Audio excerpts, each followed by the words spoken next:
अस्सलाम वालेकुम बेटा, हम चैप्टर नंबर 7 कर रहे हैं थर्मोकेमिस्ट्री। तो उसमें हमने ये शॉर्ट क्वेश्चंस के तौर पर आने वाली कुछ डेफिनेशंस का आगाज़ किया था हमने बेटा। इसमें हमने 3 जो है वो अपने प्रीवियस लेक्चर में डिस्कस कर ली थी और 3 इंशाल्लाह आज डिस्कस करेंगे। जैसे स्टैंडर्ड एंथैल्पी ऑफ न्यूट्रलाइजेशन। अब सबसे पहले ये समझे कि न्यूट्रलाइजेशन होता क्या है। डेफिनेटली बेटा किसी चीज़ को न्यूट्रल कैसे किया जाता है, इसके लिए बच्चे हम लोग क्या करते हैं, हम लोग केमिस्ट्री के अंदर बेटा हमेशा एसिड और बेस का यूज़ करते हैं।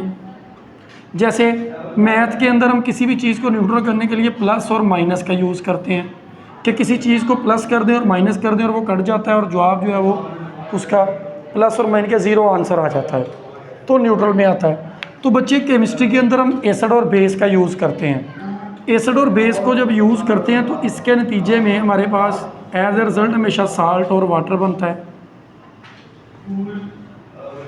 इसको हम न्यूट्रलाइजेशन रिएक्शन कहते हैं। बेसिकली ये जो रिएक्शन होता है, जैसे मिसाल के तौर पर हम एसिड लेते हैं HCl, बेस ले लेते हैं चले NaOH।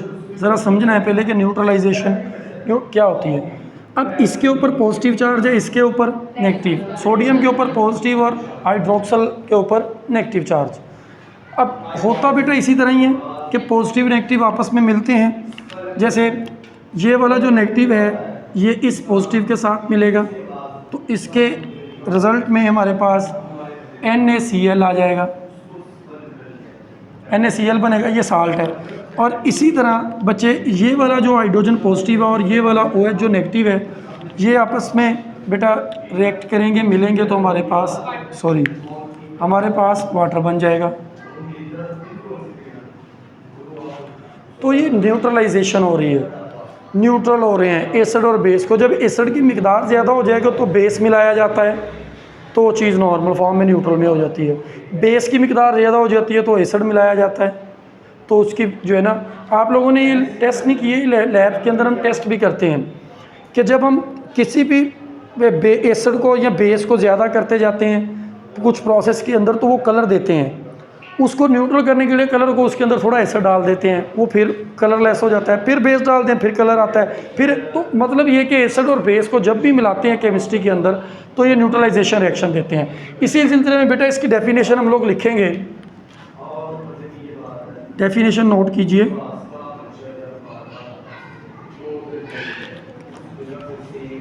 The change in enthalpy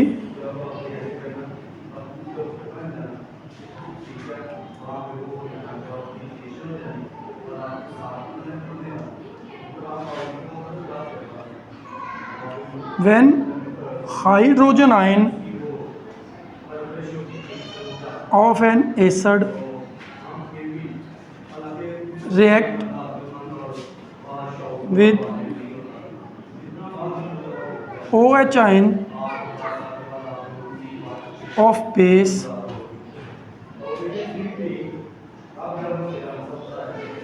and form 1 mole of water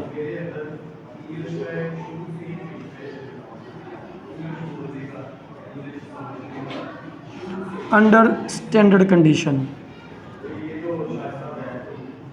standard conditions के बारे में मैंने कल भी बताया था, मैं अगेन बता देता हूँ कि जो स्टैंडर्ड कंडीशन होती हैं बेटा वो बेसिकली होती हैं 25 सेल्सियस टेम्परेचर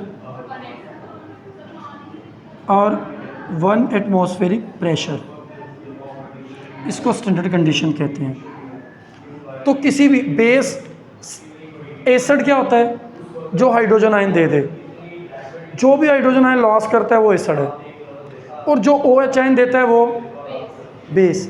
यही दो डेफिनेशंस करते हैं ना हम एसिड और बेस की, कि बेस हमारे पास वो चीज़ है जो हाइड्रोजन आयन लॉस करती है और एसिड बेटा वो चीज़ है जो हाइड्रोजन आयन लॉस करती है। तो एसिड से हाइड्रोजन आयन आएगा, यहाँ पर आया हाइड्रोजन आयन बेटा, एसिड में से हाइड्रोजन आयन आया और बेस में से OH आयन आया, 1 मोल ऑफ वाटर बना, तो इस रिएक्शन को हम न्यूट्रलाइजेशन रिएक्शन कहेंगे। इस रिएक्शन को न्यूट्रलाइजेशन रिएक्शन कहेंगे कि साल्ट जो है ना वो एसिडिक होता है ना वो बेसिक होता है। वो न्यूट्रल हो जाता है। यहाँ तक बात क्लियर है? इसको बेटा किससे डिनोट किया जाता है? इट इज़ हाँ denoted by delta H N. देखिए ना, हमने हर एक को डेल्टा एच इंथॉल्पी के लिए है। हम मालूम ही चेंज इन इंथॉल्पी की बात कर रहे हैं कि चेंज इन इंथॉल्पी, तो जो भी साथ आता है हम उसका पहला वर्ड जो है ना उसको बेटा साथ छोटा करके लिख देते हैं। जैसे हमने एटोमाइजेशन के लिए डेल्टा एच ए लिखा, फॉर्मेशन के लिए डेल्टा एच एफ लिखा, अब न्यूट्रलाइजेशन के लिए डेल्टा एच एन लिखेंगे। तो इस तरीके से यहाँ तक पहले मुझे बताएं कि बात क्लियर है बेटा? आगे चलें। अच्छा, इसके आगे है बेटा इंथॉल्पी ऑफ कंबस्शन। कंबस्शन का मतलब क्या होता है बेटा? जलना, किसी चीज़ का जलना, उसको बेटा कंबस्शन कहते हैं। किसी चीज़ का जलना, इसे कंबस्शन कहा जाता है। तो बेटा जैसे कंबस्शन प्रोसेस चलें, हमारे पास एक ऑर्गेनिक कंपाउंड है CH4, इसको कहते हैं मीथेन गैस। इसे क्या कहते हैं? Methane gas. बेटा अब होता ये है, ये वही गैस है जो हम घरों में जलाते हैं, जिसको कुछ सुई गैस के नाम से भी जाना जाता है। ये तो उनके फिर आगे जिस जगह से वो सोर्सेज के नाम पर हमने पाकिस्तान में रखे हैं, बेसिकली केमिकल नेम इसका मीथेन गैस है, या इसको नेचुरल गैस के नाम से भी जाना जाता है। तो जब भी हम इसकी कंबस्शन करवाते हैं, मसलन कंबस्शन किस तरह करवाते हैं कि हम बेटा इसको ऑक्सीजन की मौजूदगी में इसको हीट करते हैं, मसलन कि ऑक्सीजन के साथ इसे हीट करते हैं। अब आपको एक चीज़ तो ज़हन में रखनी चाहिए कि ऑक्सीजन के बगैर कोई भी दुनिया में चीज़ जल नहीं सकती, कोई भी चीज़ जल नहीं सकती। जब हमने इसको जलाना है तो ऑक्सीजन की जो है वो अच्छी खासी सप्लाई हमें देनी पड़ेगी, access of oxygen.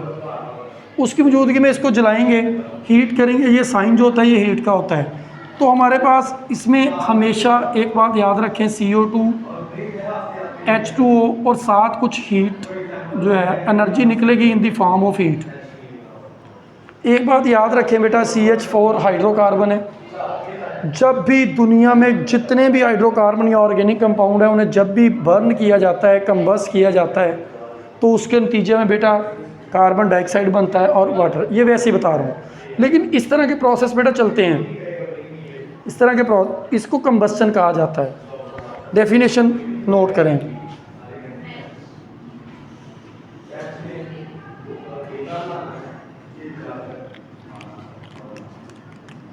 The change in enthalpy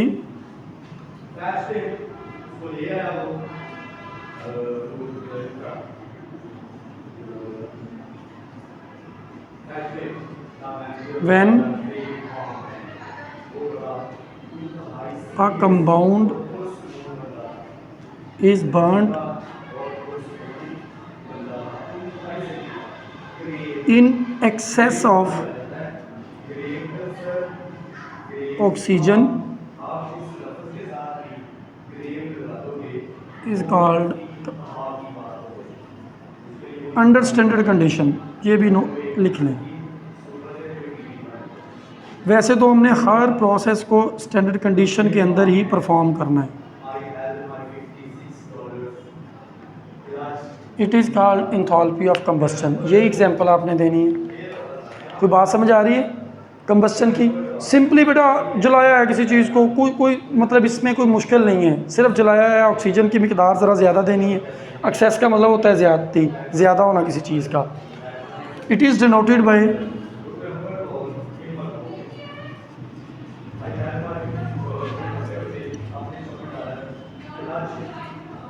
delta HC। आपने बेटा पता क्या करना है, आपने एग्जाम्पल की हेडिंग देनी है। पहले आपने इसकी, जैसे मैंने पहले पढ़ाया था बच्चे, आपने पहले यही लिखना है। पहले डेफिनेशन है बेटा, बात को समझे ज़रा। पहले डेफिनेशन है, फिर denoted by and then example. मैं एग्जाम्पल पहले इसलिए दे रहा हूँ कि आप लोगों को चीज़ें समझ में आ जाएं। ये भी एग्जाम्पल है। आपने पहले एग्जाम्पल पहले डेफिनेशन लिखनी है, फिर बच्चे किस चीज़ से डिनोट किया जाता है, फिर एनर्जी का यूनिट डेल्टा हमने पढ़ा है किलो जूल होता है, तो और उसके बाद बेटा आपने ये एग्जांपल देनी है। ठीक हो गया।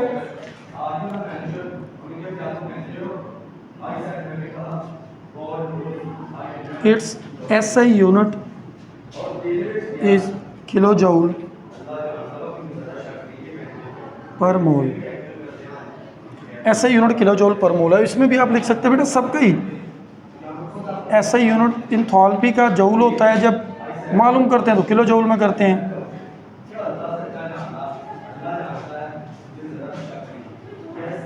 किलो जूल, मोल में हम उसको कैलकुलेट करते हैं किलो जूल तक। कुछ बात समझ आ रही है? बिल्कुल नहीं आ रही बेटा? कहाँ से नहीं आ रही? शाबाश, फिर पूछें। चल बेटा, हमने सिर्फ एक किसी भी कंपाउंड को सिर्फ जलाया है, सिर्फ जलाया है हमने उस कंपाउंड में, कुछ और नहीं किया। उसको ऑक्सीजन दी है, ऑक्सीजन के बगैर तो कोई चीज़ जलती नहीं है। इसके हमने बचपन में बहुत सारे एक्सपेरिमेंट किए हैं।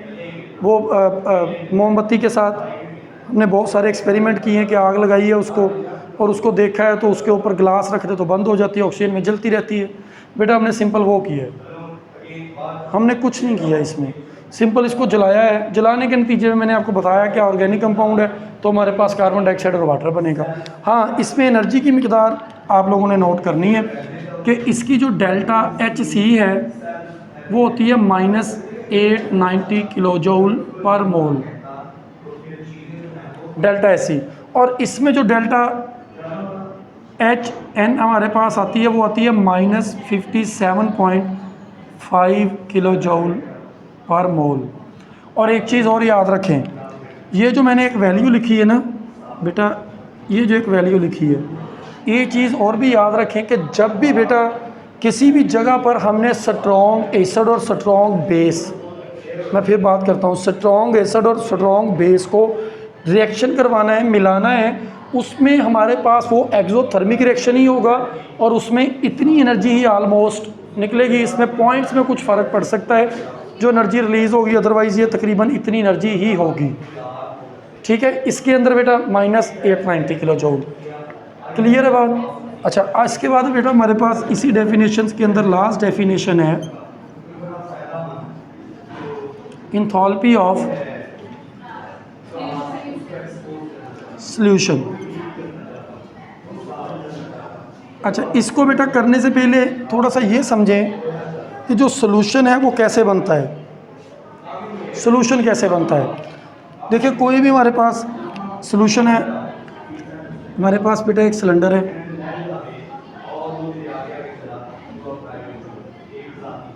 बीकर है, सिलेंडर है बच्चे, इसके अंदर हमने एक सॉल्यूशन तैयार करना है।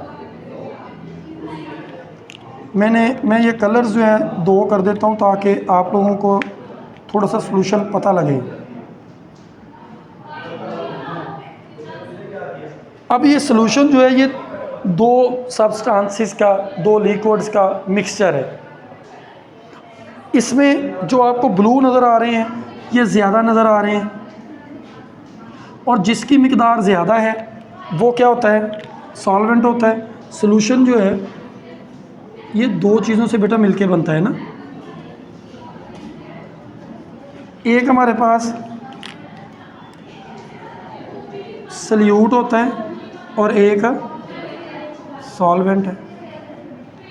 ठीक, अब जो बेटा हमें ब्लू नज़र आ रहा है, जो ब्लू डॉट नज़र आ रहे हैं ये सॉल्वेंट है, क्योंकि ये मिकदार में ज़्यादा है, जो मिकदार में ज़्यादा हो, और जो हमें मिकदार में कम नज़र आ रहे हैं वो सल्यूट हैं। जिसकी मिकदार ज़्यादा, जैसे नमक को हम पानी में डालेंगे तो ऑफ कोर्स पानी की मिकदार ज़्यादा होगी तो पानी सॉल्वेंट है, और नमक जो उसमें डाला है वो सल्यूट है, वो सल्यूट है।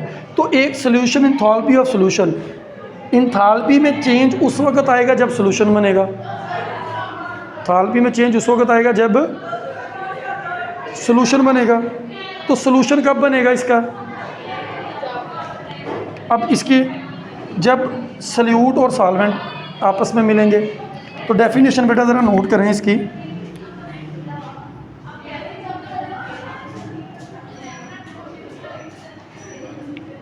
बात क्लियर, डेफिनेशन नोट करें। The change in enthalpy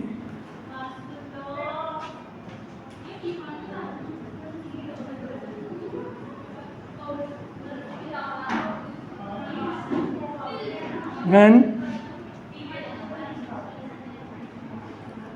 1 mole of solution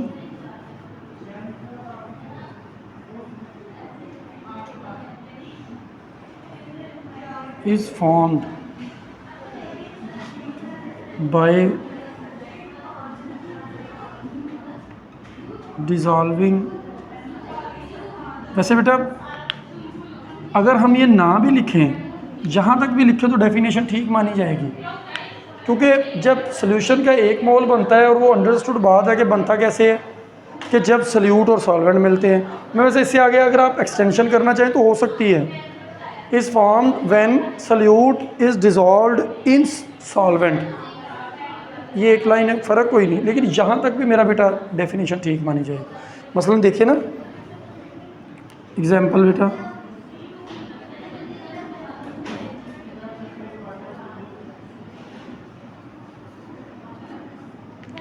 जो है NH4 है बेटा, NH4Cl, इसको कहते हैं अमोनियम क्लोराइड। क्या कहते हैं बेटा? Ammonium chloride.